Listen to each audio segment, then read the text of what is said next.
আপনি ভিডিওটা বানাচ্ছেন, ছাড়ছেন এতদিন পরে। আপনি যদি এটা করারই হতো, আপনি সঙ্গে সঙ্গে করতেন, ঘটনার দুদিনের মধ্যেই করতেন। এতদিন লাগলো একটা ভিডিও বানাতে, না ভিডিওটা এডিট করতে? আর এডিটের সমস্যা হলে আমাদের বলবেন, আমাদের নিউজ রুমে অনেক এডিট মেশিন রয়েছে, আমরা এডিট করে দিতে পারি, আরো তাড়াতাড়ি করতে পারি, চট জলদি করে দিতে পারবো। এত সুন্দর একটা ঝকঝকে ভিডিও এডিট করলেন, সেলিউট, সেলিউট। এর বেশি কিচ্ছু বলার নেই। কারণ রাজ্যের মানুষ আপনাদের ভোট দিয়েছে, আপনারা নেতা, জননেতা, আপনাদের দায়িত্ব মানুষের পাশে দাঁড়ানো। কিন্তু আপনারা এই জায়গাতে ভিডিও করে পাঠাচ্ছেন।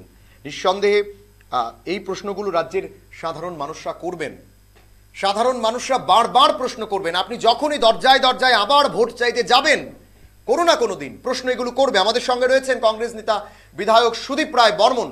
সুদীপবাবু, আমরা কিছুক্ষণ আগে একটি ভিডিও পেলাম যেখানে দেখা যাচ্ছে কৃতি সিং দেববর্মন, প্রদ্যুৎ কিশোর দেববর্মনের বোন, পূর্ব ত্রিপুরা আসনের সাংসদ, উনি একটা ঝাঁ চকচকে একটা ভিডিও এডিট করে পাঠালেন রাজ্যের মানুষের জন্য, বন্যায় ক্ষতিগ্রস্ত মানুষের জন্য, যে উনি পাশে আছেন, মানুষ ক্ষতিগ্রস্ত হয়েছে, সরকার দেখছে সমস্ত কিছু। এতদিন লাগলো একটা ভিডিও এডিট করে ছাড়তে, কেন সশরীরে মানুষের পাশে দাঁড়াতে পারছেন না উনি?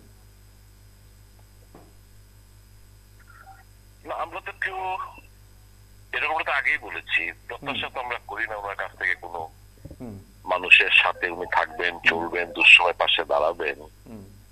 এরকমটা তো ত্রিপুরাবাসীকে আমরা আগেই বলেছিলাম যে ওনাকে কিন্তু আপনারা নির্বাচিত করলে কিন্তু পাবেন না। তারপরে তো মানুষ ওনাকে ভোট দিয়েছে, নির্বাচিত করেছে, যদিও নির্বাচনটা কমপ্লিটলি প্রহসনে পরিণত হয়েছিল। তারপর তো উনি জয়লাভ করলেন। এখন ধরুন পাবলিক সাফার করবে, ওনার কাছ থেকে কি আমরা পজিটিভ কিংবা ভালো কোনো কিছু আশা করতে পারি নাকি? এরা হচ্ছে বসন্তের কোকিল এসছে, স্বার্থ ফুরিয়েছে, কেটে পড়েছেন।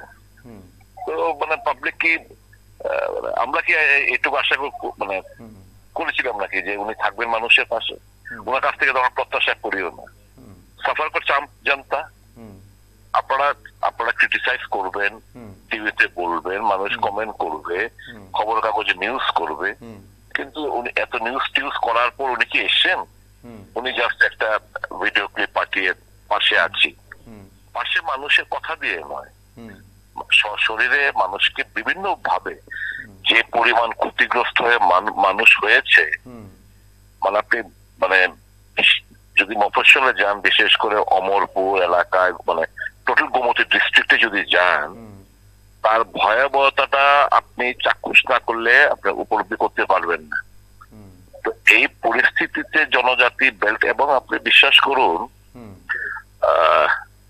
শুধু আমি ওনাকে দোষ দেব না, যারা চৌকিদাররা ছিল, এই সমস্ত চৌকিদারদের টিকিট লাগলো আমরা খুঁজে পাই না।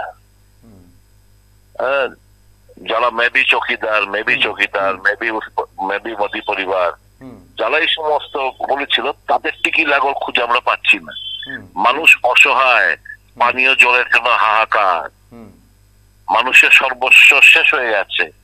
বিশ্বাস করবেন না, আগামী দিনগুলোতে জলে ফ্লাডে বন্যায় মারা গেছে আরো 27-28 জন। ভগবান না করুক, যে পরিমাণ মানে রোগের জল ওয়াটার বর্ন ডিজিজ বলুন, মশা কামড়ে ম্যালেরিয়া বলুন, প্রচুর লোক আমরা আশঙ্কা করছি। মানে এখন আবার আমাদের হচ্ছে যুদ্ধকালীন সরকারের কাছে আমরা বলছি যে যুদ্ধকালীন তৎপরতায় এদেরকে কিভাবে রিহেবিলিটেশন করা যায়, মানুষকে আর ফার্দার মৃত্যুর হাত থেকে কিভাবে বাঁচানো যায়, এটা হচ্ছে আমাদের কাছে সবচেয়ে বড় চ্যালেঞ্জ। এখন কে এলো না এলো এগুলো নিয়ে এখন চর্চা করার সময় নেই, ভাবনার সময় নেই।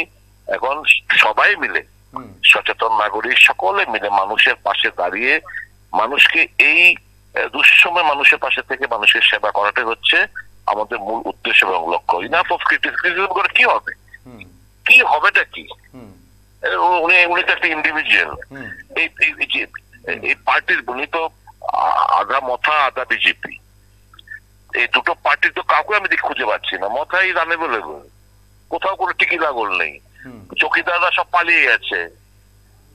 কিছু সামাজিক সংস্থা আর গর্ববোধ করি আমরা যারাই রয়েছে প্রত্যেকটি কংগ্রেস নেতা কর্মী আজকে মাঠে রয়েছে, মানুষের পাশে রয়েছে। ভোট দিক না দিক, আমরা ভোটের লক্ষ্যে রাজনীতি করি না, আমরা মানুষের দুঃসময়ে, কংগ্রেসের আসল ক্যারেক্টার হচ্ছে এরকম, মানুষের দুঃসময় মানুষের পাশে থেকে থাকতে চায়, ভালোবাসে। এটা হচ্ছে আমাদের একটা মনের একটা স্যাটিসফ্যাকশন। কাজে এই আপনি যে প্রশ্নটা আমাকে করলেন, we did not expect from the MP to deliver. কাজে আমার অন্তত ব্যক্তিগতভাবে কোনো আক্ষেপ নেই, দুঃখ নেই। এরকমটা হবে, আগে আমরা বলেছিলাম উনি আসবেন না, থাকবেন না, বিপদে বললে খুঁজে পাবেন না, এটাই তো হচ্ছে। মানুষ চিন্তা ভাবনা করবেন আগামী দিন নিশ্চয়ই নতুন করে। ভাবাবেগ আবেগ এসবের উপর যদি মানুষ রাজনীতিটা করে, মানুষ ঠকবে, মানুষ পিছবে, ত্রিপুরার যে পিছিয়ে যাবে।